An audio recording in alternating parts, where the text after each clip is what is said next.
રાષ્ટ્રીય સુરક્ષામાં બીએસએફના શાનદાર યોગદાનને કેન્દ્રીય ગૃહમંત્રી અમિત શાહે કર્યા નમન। વિશેષ ઓપરેશનમાં આતંકવાદીઓને ઠાર કરનારા જવાનોને કર્યા સન્માનિત।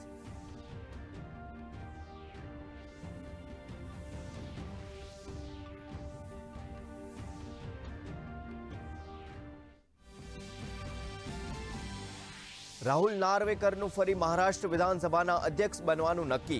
મહાયુતિ તરફથી એકમાત્ર ઉમેદવારી પત્ર ભર્યા બાદ બિનહરીફ થશે વિજેતા।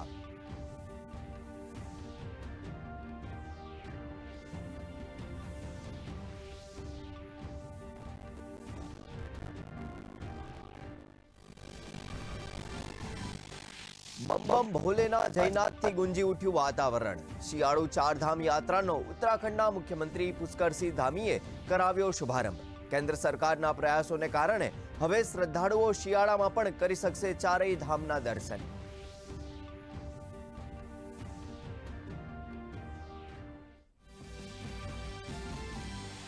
રાષ્ટ્રપતિ અસદે સિરિયા છોડ્યા બાદ રાજધાની બળવાખોરોના નિયંત્રણમાં। પ્રધાનમંત્રીએ બળવાખોરોને સત્તા સોંપવાની કરી જાહેરાત।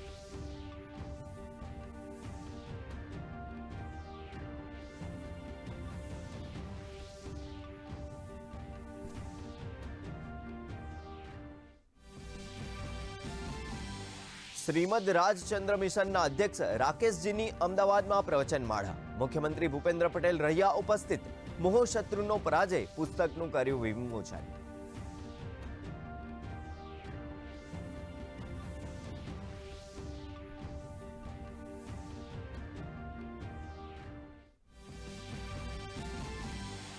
જાહેર વિતરણ વ્યવસ્થામાં ગુજરાતની વધુ એક સિદ્ધિ। પીડીએસ સપ્લાય ચેન ઓપ્ટિમાઇઝેશનના સફળતાપૂર્વક અમલીકરણ માટે કેન્દ્ર સરકાર તરફથી ગુજરાતને મળ્યો પ્રતિષ્ઠિત પુરસ્કાર। પુરવઠા ગોડાઉન તેમજ તમામ વ્યાજભાવની દુકાનોને ઓનલાઈન પીડીએસ પ્લેટફોર્મમાં કરાઈ Jio fans. Gandhinagar cyber crime સેલને મળી સફળતા। પીએમ ફ્રી રિચાર્જ સ્કીમ નામવાળી ખોટી વેબસાઇટ બનાવી છેતરપિંડી કરતી ગેંગનો સભ્ય મધ્યપ્રદેશથી ઝડપાયો। આરોપી લોભામણી લાલચો આપી લોકો સાથે કરતો હતો સાયબર ફ્રોડ।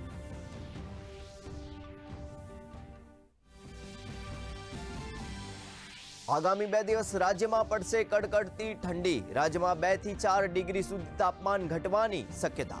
અમદાવાદમાં 13.2 ડિગ્રી તો નલિયામાં સૌથી ઓછું 10.8 ડિગ્રી તાપમાન।